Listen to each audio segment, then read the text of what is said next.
Me da mucho gusto saludar a una amiga, una periodista que conozco de hace muchos años, que he tenido la oportunidad de verla trabajar como una profesional, como reportera. Ahora es senadora de la República. En otro momento, quizá más adelante hablaremos de su importantísimo trabajo como senadora de la República, como legisladora, pero ahora me ocupa el trabajo que siempre hizo ella como periodista y como reportera. Lili Telles, te mando un beso, ¿cómo estás? Me da mucho gusto saludarte, Gustavo Adolfo, y te mando un abrazo muy afectuoso. ¿Cómo va este 2020? Año muy complicado, ¿no, Lili Telles? Muy complicado, pero pues, estamos de pie, hay que pelear y salir adelante. Yo quiero ya que se acabe el año, estamos apenas en junio, pero ya quiero que se acabe el año. Nos ha ido de la fregada. Temblores, inundaciones, crisis económica, asesinatos, inseguridad, pandemia, detenida la economía, no, no, Caída del empleo, en fin, pero vamos a salir adelante, hay que pelear. estoy seguro que sí. Oye, Lili Telles, acaba de salir en una plataforma digital de televisión en Netflix una película sobre un caso que te tocó a ti como periodista cubrirlo muy de cerca. El caso de la niña Polet en la zona de Interlomas. Yo vivo por allá y recuerdo que tú y yo hablamos muchas veces durante toda la cobertura que hiciste de este caso, ¿lo recuerdas? Sí, por supuesto. ¿Qué nos puedes decir? Ya viste la sorpresita que te presentó en esta película? ¿Cómo ponen a Lili Telles sin decir Lili Telles? No la he visto y he comentado que no la quiero ver porque no quiero hacer más corajes. Ok. Porque por lo que me han dicho, hay unos puntos que pues no son ciertos. Supongo que por eso no le pusieron mi nombre, porque a todos les ponen los nombres reales. Y a la periodista no le ponen mi nombre porque es ficción ese personaje y creo que ese personaje es una revoltura de varias personas. Lo que no es cierto es que a mí me hayan ofrecido algo a cambio de no hablar. De hecho, yo lo que recibí fue una amenaza por haber dicho una y mil veces que el cuerpo de Paulette no estaba ahí. A ver, vamos por partes. Tú estuviste en esa calle, que no voy a decir la calle por respeto a los vecinos, aunque todo el mundo lo conoce, ahí en Interlomas, llena de edificios. Uno de los primeros edificios del lado derecho, que es donde desaparece, muere, matan o como sea a esta chiquita. Tú estuviste sentada con la mamá en la cama. Yo hasta dudaba que fueras tú y inmediatamente me fui a YouTube y dije, es que recrearon la forma de sentarse, las preguntas, absolutamente todo lo recrearon. Dije, claro, es Lili Telles, es Lili Telles. Tú estuviste ahí sentada, ¿verdad? Sí, a mí me avisaron de este caso y fui a hacer la entrevista porque tenía intención nada más de hacer un servicio social. Todos los periodistas hacemos servicio social. Claro. Eh, entonces hice una entrevista muy básica. ¿Qué, cómo, cuándo, dónde, por qué? Se trataba de darle identidad a la niña porque pensábamos que la niña estaba perdida o la tenían secuestrada. Cuando llegué a la casa de esta familia, le dije a la mamá de Paulette y a su papá, a los dos al mismo tiempo, frente a mí. Les propuse hacer la entrevista en la recámara de la niña, precisamente explicándoles que había que darle identidad, ver sus juguetes, su espacio, para que el público se acordara de ella, ver sus fotografías. Y la intención era que si alguien veía a esta niña, o si alguien sabía que la tenían en una casa de seguridad secuestrada, pues que se diera aviso a las autoridades. Cuando les dije esto, el papá me dijo, no, yo tengo que cuidar mi imagen. Y ahí se me hizo algo rarísimo, no podía ser, porque estos casos en México y en el mundo, lo lógico, como actúan los padres por sentido común, es buscar todas las entrevistas posibles para que se haga una alerta y encontrar a sus hijos. Me pareció muy raro. la mamá de Paulette volteó a ver a su esposo con una mirada reprobatoria, y me dijo a mí, vamos Lilia, donde tú quieras hacemos la entrevista. Hicimos la entrevista, aparte, o sea, ahí estuvo el camarógrafo, la mamá de Paulette y yo, estuvimos más de 1 hora encerrados. El cuarto no estaba en un nivel frío, ni mucho menos de congelación, porque después el análisis en la necropsia se supone que para cuando yo estuve en la cama de Paulette, la niña tendría 5 días muerta. Forzosamente tendría que haber despedido un olor el cuerpo de la niña. Me supongo que sí. Yo presenté la entrevista, cuando salí de hacer la entrevista, le hablé a mi productor y le dije, aquí hay algo que está muy mal, porque durante la entrevista y todo lo que vi en la casa, no me hacía sentido que la hubieran sacado de su recámara en la madrugada y que ni el perro hubiera ladrado, de un segundo piso, es un departamento de 2 pisos. Algo no cuadraba ahí. Entonces le avisé a mi productor, pero presentamos la entrevista y unos días después se va la luz en el edificio y aparece el cuerpo de la niña. Evidentemente, yo salía a varios medios, no nada más en TV Azteca y en Proyecto 40, sino también en el Universal, en radio. Es la vez en mi vida que más entrevistas he tomado porque yo estaba denunciando, ¡hey, no! El cuerpo no estaba ahí, están mintiendo autoridades, el cuerpo no estaba ahí y me consta. Las autoridades no me llamaron a declarar, yo estuve prácticamente en la escena de un crimen. A mí no me llamaron a declarar nada de nada. De tanto estar diciendo que el cuerpo no estaba ahí, recibí, pues sí, una amenaza, que era un recado que me decían que dejara de hablar del caso.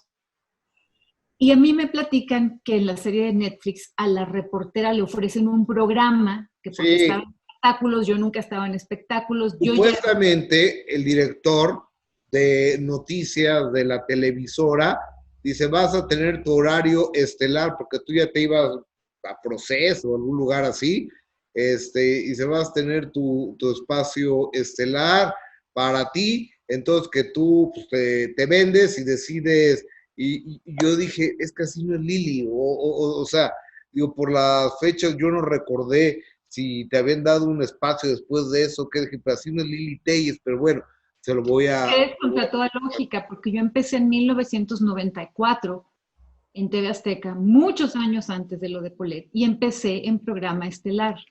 Siempre he tenido un programa estelar como titular, siempre. Yo no necesitaba eso, pero fuera, más allá de ello, jamás habría vendido un caso, nunca he vendido un caso, nunca he vendido un caso, pero además es ilógico porque yo ya había tenido varios programas estelares, pero lo más importante es que TV Azteca, a mí me felicitaron en TV Azteca por haber presentado esto que es un ejemplo de lo podrido que está el sistema, del nivel de impunidad, porque les valió todo. El problema era que cuando yo empecé a afirmar una y otra vez que el cuerpo de la niña no estaba ahí, que el papá de Paulette tenía relación, que el papá y el abuelo de Paulette tenían relación con Enrique Peña Nieto, que en ese momento era gobernador del Estado de México, empecé a decir públicamente a nivel de medios de comunicación que el papá de Paulette y el abuelo de Paulette jugaban golf con Peña Nieto y que tenían negocios con Peña Nieto. Felipe Calderón era presidente de la República.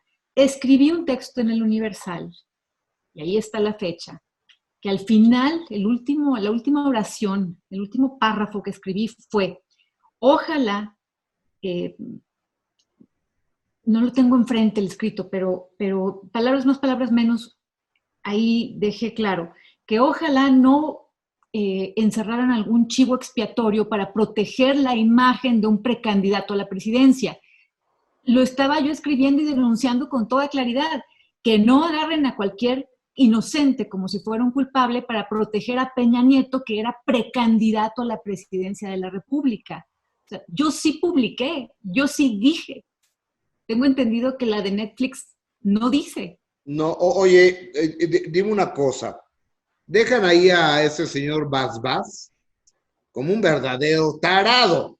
O sea, que incluso le quitaban hasta una Z, entonces le ponían babas ahí y que no tenía ni idea de cómo se hacían las cosas. En realidad era tan ineficiente ese señor Bas. Digo, Yo yo no, a lo es que yo mejor no vi a que Bas está, Bas. ¿eh? Yo no vi a Bas Bas. El problema es Alfredo Castillo. Es su También procurador. en 2015 o 2016 yo volví a publicar sobre Alfredo Castillo. Creo que Alfredo Castillo no fue procurador general de la República precisamente por el caso Polet, porque la tirada de Enrique Peña Nieto era llevarse a Alfredo Castillo como premiarlo con la Procuraduría General de la República y no lo pudo hacer por el caso Polet. El asunto es que me llama la atención lo que me han comentado la serie de Netflix, porque yo sí publiqué y ahí están las pruebas. Y la reportera que está ahí no publicó. No. A Oye, mí, ahora, sí se parece a ti esa chava, ¿eh? O sea, caracterizada y demás, esta chica sí se parece a Lili Telles. O sea, tú la ves y dices, es Lili Telles. Y luego ves cómo recrearon esa entrevista en la cama, los peluches, la manera de sentarse y demás, es Lili Telles. sí, pero como no le ponen mi nombre, yo no los puedo demandar. Oye, Porque los demás personajes me han comentado que tienen los nombres. Sí, sí, yo no, entiendo que no le ponen mi nombre para juntar en ella varios personajes, porque tampoco entrevisté al amante de Lisette, ni siquiera sabía yo de él. Tampoco vi al secretario Miranda. Quiero decir, de lo que me han platicado es poco, bueno, es la entrevista con Lisette y que investigué, lo que sí es real. Entiendo que por eso le cambian mi nombre, porque si tuvieran mi nombre, Gustavo Adolfo, ya estarían demandados por mi persona. claro. Absolutamente. Lili Telles, a la luz del tiempo y la distancia, a una década de esta atrocidad, de esta arbitrariedad, de este atropello con nombres, con puestos públicos y demás. ¿Qué le pasó a Polet? ¿Quién la mató? ¿Qué idea tienes tú? Porque finalmente, pues yo creo que gracias al reportaje que tú sacaste y las investigaciones que tú hiciste a Sara, a la mamá, no la metieron a la cárcel como un chivo expiatorio, ¿no? A Lisette, sí, A yo creo Lisette, perdón, Lisette. a Lisette le hicieron una campaña de... Cuando estuve en esa casa, pude constatar que era la mamá de Paulette la que estaba haciendo todo por encontrar a la niña. Ella era la que pedía las entrevistas, ella era la que tenía a su familia y a sus amigos en el comedor buscando y movilizándose. Pero le hicieron una campaña porque a ella era quien iban a poner de chivo expiatorio. Gracias a que yo estuve en ese cuarto y sabía que la niña no estaba ahí, no la metieron a la cárcel. Hay que señalar que en esa cama durmieron familiares de Lisette Fara y esa cama fue tendida por personal doméstico. Las autoridades no buscaron al personal doméstico, o sea, cambiaron las sábanas. Y como esto lo dije en aquel momento, no estoy revelando nada. Lo único que he revelado a raíz de la serie de Netflix es que me amenazaron. Porque todo lo que te estoy diciendo fue lo que dije en ese momento. Por ello viene la amenaza. Y el, fue tan burdo como hicieron esta campaña para culpar a Lisette Fara. La destruyeron, le Bien. destruyeron la vida. Supe después que ella demandó al gobierno del Y Estado de perdió, México ¿no? y perdió. Es que frente a esos intereses, o sea, son personas sin escrúpulos. Son personas que dejaron en la impunidad el homicidio de una menor por intereses políticos. Estamos hablando de un caso que es el espejo de lo podrido que está el sistema de impartición de justicia en México. Peña Pero, Nieto fue. eh, pues es que ahí hubo contubernio. fue lo que dije en aquel momento, hay contubernio, las autoridades están mintiendo. Ahí no había cuerpo. O sea, le tuvieron que A ver, Lili, a todo el edificio para meter el cuerpo de la niña ahí y no quisieron investigar. El fiscal Castillo salió con una mentira y se cerró el caso. senadora, a ver, espérame. El contubernio pudo haber sido Peña Nieto, Castillo, el papá y el abuelo de Paul. Y el abuelo. Wow. Qué impresionante, ¿no? Oye, y también ponen que esta chica, Regina Blandón, la casa de tu personaje, en alguna ocasión ve a Tomás Cerón de Lucio, que era un personaje importante dentro de la Agencia Federal de Investigaciones. Corrígeme si digo mal el nombre. ¿Tú lo viste ahí, no, en el edificio? O sea, eso se lo sacaron de la manga estos. Yo vi autoridades en el edificio, sí, pero no vi a Tomás Cerón por ese caso. No. Y lo más importante es que a mí me llama la atención, qué problema que pongan un personaje inspirado en mí a hacer otras cosas, porque me han preguntado mucho y pues si yo lo denuncié, yo fui quien dije que el cuerpo no estaba ahí. Por eso es el caso Polet. Oh, Lili, ok, te amenazaron por el caso Polet, ¿estamos de acuerdo? Sí, pero es importante señalar, me amenazaron porque hablé. Me amenazaron para que ya no siguiera hablando, okay. No para que no revelara, o sea, para que ya no siguiera hablando. Eso es lo que me llama mucho la atención y me interesa mucho dejar claro. Yo sí hablé, publiqué, ahí están las publicaciones en radio, prensa y televisión. Y te callaste, Lili, te voy a preguntar, te pregunto esto y te voy a decir por qué. Porque tú años antes tuviste un atentado ahí cerca de TV Azteca donde te dispararon y tu vida corrió peligro, estuviste a punto de morirte, Lili Téllez. Y si después de eso tienes una amenaza, pues a lo mejor definitivamente sí te callaste. ¿Qué pasó, Lili? Yo dejé, efectivamente después de la amenaza, ya dejé de hablar del caso Polet un tiempo, hasta el 2016 volví a escribir. Obviamente estoy vulnerable ante intereses muy fuertes, hasta la fecha.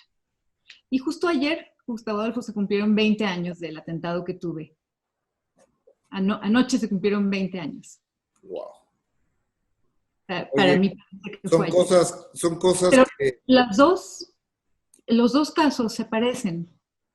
De hecho, en el caso Polet, ese último párrafo que escribí, que está publicado en el Universal, que ojalá no vayan por chivos expiatorios para cuidar la imagen de un precandidato a la presidencia, en ese caso Peña Nieto. 10 años antes, había yo hecho lo mismo, denunciando el abuso de poder en la Ciudad de México. Metieron a la cárcel a chivos expiatorios para cuidar la imagen para la campaña presidencial de Cuauhtémoc Cárdenas. Por eso puse ese párrafo 10 años después en el caso Polet, porque ya había vivido un caso similar 10 años antes. Oye, Lili, pero ¿dónde se está mejor? Yo sé que a lo mejor puedes hacer más cosas desde el Senado de la República, quizá puedes hacer más cosas desde el Senado de la República, a lo mejor puedes luchar con más poderío, pero el ser reportero, el ser reportera, ¿a poco no lo extrañas, Lili Téllez? Yo sigo siendo periodista, soy una periodista ocupando un escaño de representación popular. De hecho, ya no he dejado del todo las videocolumnas, voy a hacer un programa de televisión y creo que no hay que, yo no me quiero poner no me quiero apegar a lo que digan las reglas, tienes que hacer esto o aquello. Yo estoy inventando en el camino. La gente en Sonora, pues ganamos la elección, no soy plurinominal. Y me parece que, como soy reportera, combinarlo es excelente, porque puedo comunicarle al público lo que está pasando dentro del Senado de la República. Oye, Lili, los que no sabemos de política, pero finalmente somos mexicanos, y nos gusta enterarnos, y soy bien chismoso yo. ¿Cómo está el asunto que si estabas tú en la bancada de Morena, corrígeme si caigo en alguna imprecisión, y de repente pues, no estuviste de acuerdo con las políticas de Morena y te cambiaste con los mega archienemigos de Morena, que es el PAN? O sea, porque sí son los ultra enemigos, ¿no? El PAN de Morena. Y Sí, son pues es la de manera oposición. totalmente distinta y disímbula de manera de pensar y de actuar y de todo, ¿no? Sí, es la oposición. ¿Qué pasó? La 4T, a mí me invitaron a pelear por la senaduría en Sonora porque me evaluaron en una encuesta y salí altamente competitiva. Claro. No porque haya hecho un trabajo político, sino porque simplemente soy una reportera con más de 30 años en televisión y me conocen bien en mi tierra. Entonces, yo no quería aceptar porque pues nunca estuvo en mis planes entrar a la política. Sin embargo, después de 3 meses de reflexionarlo y de 3 veces que me hicieron la invitación, pensé, bueno, el país va muy mal, era un gran movimiento, una amplia coalición para luchar en contra de la corrupción, en pro del Estado de Derecho, en fin, lo que queremos todos los mexicanos. Y pensé, voy a hacerlo por una responsabilidad cívica, simplemente por una responsabilidad cívica. Y entonces así fue que ganamos la elección, pero ya en el poder, esa coalición, esa 4T, cambió mucho. Se enloquecieron con el poder. Y muchas cuestiones que no eran ofertas de la campaña, ni se hablaba de ello en los templetes, ni nada de eso, empezaron a convertir el número uno de la agenda política. Entonces, estuve 1 año y medio con ellos hasta que dije, yo no, yo se los dije, esto no fue lo que se prometió, no estábamos luchando por esto, eso es traición, y me salí. ¿Por qué te pasas al PAN? Estuve 1 mes, 3 semanas como senadora sin partido. Es el nombre correcto de un senador independiente. Pero en ese mes, 3 semanas, me di cuenta que yo no iba a poder hacer prácticamente nada, porque el Senado está diseñado para que jueguen los partidos políticos, no tanto los individuos. Entonces, si no estás en una bancada, prácticamente no puedes hacer nada. Estaría yo de adorno. Y eso creo que sería alta traición para mí, para mi tierra y para todos los mexicanos, porque finalmente soy senadora de la República. Entonces, preferí pagar el precio de que se me señalara por irme a la oposición, pero creo que es lo más congruente. Yo estoy viendo que se están haciendo cosas mal. Es más, contrarias a lo que se prometió en la 4T, en la campaña. Entonces me voy a la oposición para señalarlas, para estar en un grupo y poder trabajar por el país. Okay. Lili, pues me da mucho gusto, no había tenido la oportunidad de hablar contigo hace mucho tiempo, pero decirte que alguien de la banda de reporteros que nos conocemos hace tantos y tantos años esté como senadora de la República me llena de orgullo. Te mando un beso grande, Lili Telles. Gracias. Un beso para ti, Gustavo Adolfo. Gracias. Cuídate mucho, hasta siempre, amiga. Bye.